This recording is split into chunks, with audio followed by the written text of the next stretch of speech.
Lovely soul family, कैसे हैं आप सब। आई होप आप बहुत अच्छे होंगे। अपना नाम जब तब ध्यान बड़ी मेहनत और लगन से कर रहे होंगे। चलिए गाइस, आज हम देखने वाले हैं डिवाइन मैस्कुलाइन। थर्ड पार्टी और कार्मिक से इतना दर्द मिलने पर भी, इतना सोल शॉक मिलने पर भी अपनी डीएफ के लिए छटपटाते हैं, लेकिन ये निकल क्यों नहीं पाते, कब निकल पाते हैं थर्ड पार्टी और कार्मिक में से। प्लीज़ डिवाइन गाइड करें, प्लीज़ राधा रानी गाइड करें। The hanged man, 5 of pentacle, page of wands, S of wands, 3 of cups, 7 of pentacle, 8 of pentacle, king of cups.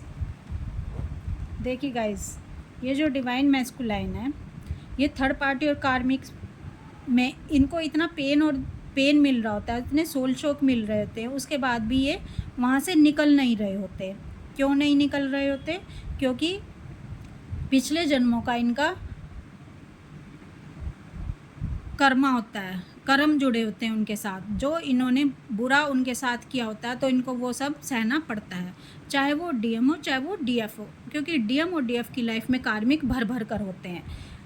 मैंने देखा है कि ज़्यादातर केस में इनके पेरेंट्स भी कार्मिक होते हैं, डीएम और डीएफ के। और जैसे जैसे ये बड़े होते हैं, इनकी लाइफ में कार्मिक की भरमार होती चली जाती है, चाहे इनके फ्रेंड्स हों, फ्रेंड सर्कल में हों, चाहे इनके रिलेटिव्स हों, चाहे इनके अगर ये अदर स्पाउस से मैरिड हैं, चाहे इनकी लाइफ में हस्बैंड वाइफ हो, वो भी कार्मिक ही आते हैं। तो गाइस, ये जो कार्मिक है ना, ये इतना दर्द क्यों देते हैं? क्योंकि देखो, जो गॉड है वो एक तीर से कई निशाने मारते हैं। एक तो पास्ट लाइफ कर्मा जुड़ा हुआ है डीएम और डीएफ का, ठीक है। डीएम के अलग कार्मिक हैं और डीएफ के अलग कार्मिक हैं।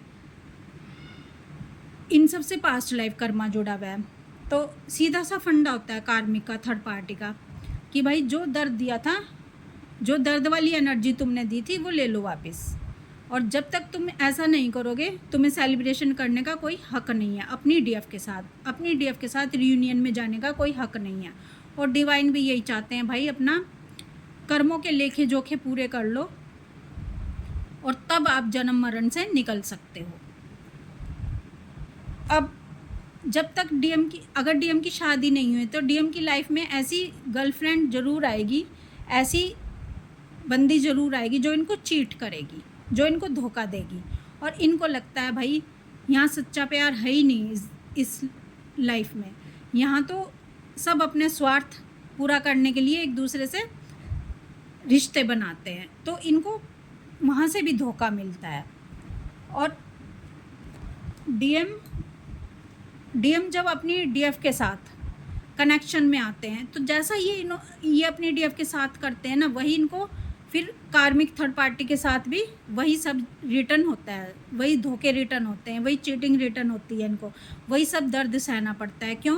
क्योंकि डिवाइन हर पल देख रहे होते हैं। डिवाइन कहते हैं भाई तुमने अपनी डीएफ जो इतनी प्योर थी, जो इतना अनकंडीशनल लव करती थी, उसी को धोखा दे दिया, तो भाई जो दिया है अब वो भी भुगत लो। यानी डिवाइन एक तीर से कई निशाने मार रहे होते हैं। एक तो इनको लेसन सिखाना होता है, इनकी ईगो की डेथ करवानी होती है। डीएम और डीएफ की ईगो की डेथ कार्मिक करवाते हैं, ठीक है, कार्मिक्स भी करवाते हैं, और डीएफ की ईगो की डेथ डीएम भी करवाते हैं। और जो डीएम होते हैं, इनकी लाइफ में जो इनकी कार्मिक वाइफ होती है, जो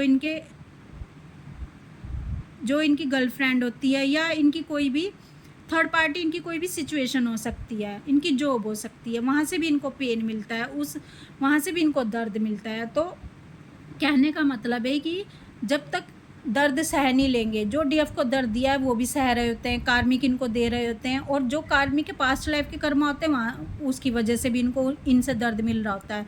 तो हमें बुरा भला नहीं कहना है। क्यों? कार्मिक और थर्ड पार्टी को भला बुरा बिल्कुल भी नहीं कहना होता।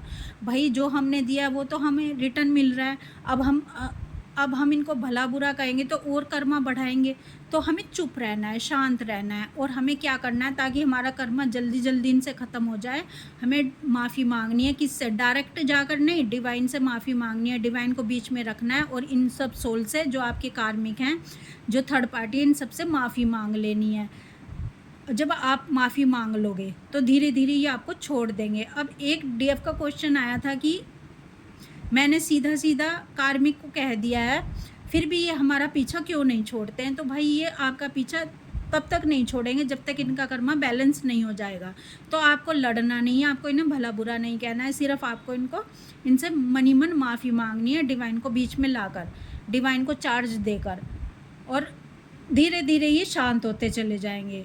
और जब डीएम की लाइफ के कार्मिक और थर्ड पार्टी इनसे पूरा बदला ले लेंगे, इनकी ईगो की डेथ कर देंगे, इनको वो सब लेसन सिखा देंगे कि डीएफ के साथ आपने बहुत गलत किया था, जो आपको अनकंडीशनल लव कर रही थी उसको आपने चीट किया था। तो इनको सब लेसन मिलने शुरू हो जाते हैं, इनको डिवाइन की गाइडेंस मिलनी शुरू हो जाती है डीएम को। और डीएम को समझ आ जाता है कि ये जो मेरे साथ हो रहा है ना, ये जो मेरे साथ हो रहा है, ये किस वजह से हो रहा है। इनको सब क्लियरिटी मिलने लग जाती है कि जो मेरे को इतना पेन दर्द इनके कार्मिक दे रहे हैं ना, थर्ड पार्टी दे रही है, तो ये किस वजह से हो रहा है, किस बात का रिजल्ट है ये। इनको उस समय फील होता है कि डीएफ के साथ मैंने बहुत गलत कर दिया, इनको रियलाइजेशन होनी शुरू हो जाती है,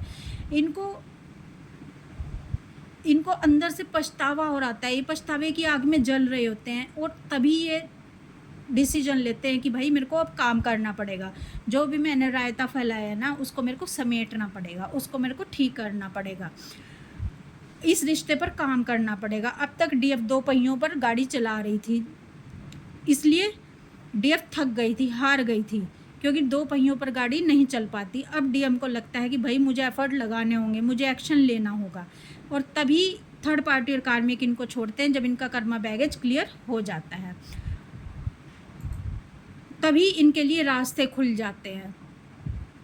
जितनी भी डिफ़िकल्ट सिचुएशन होती है वो सब ख़त्म हो जाती हैं, और थर्ड पार्टी या तो इनकी लाइफ से चली जाएगी, कार्मिक इनकी लाइफ से चले जाएंगे, डीएम और डीएफ की लाइफ से, और अगर नहीं गए तो ये सोलमेट में कन्वर्ट हो जाते हैं, जो कि अब इनकी लाइफ में बिल्कुल भी इंटरफेयर नहीं करते, इन दोनों के मिलन में बाधा नहीं बनते। तो गाइज़ आपको अब समझ आ गया होगा कि डीएम कितना भी छटपटाएं तब तक अपनी थर्ड पार्टी कार्मिक्स में से निकल नहीं पाते जब तक इनका कर्मा बैगेज क्लियर नहीं हो जाता थर्ड पार्टी और कार्मिक से।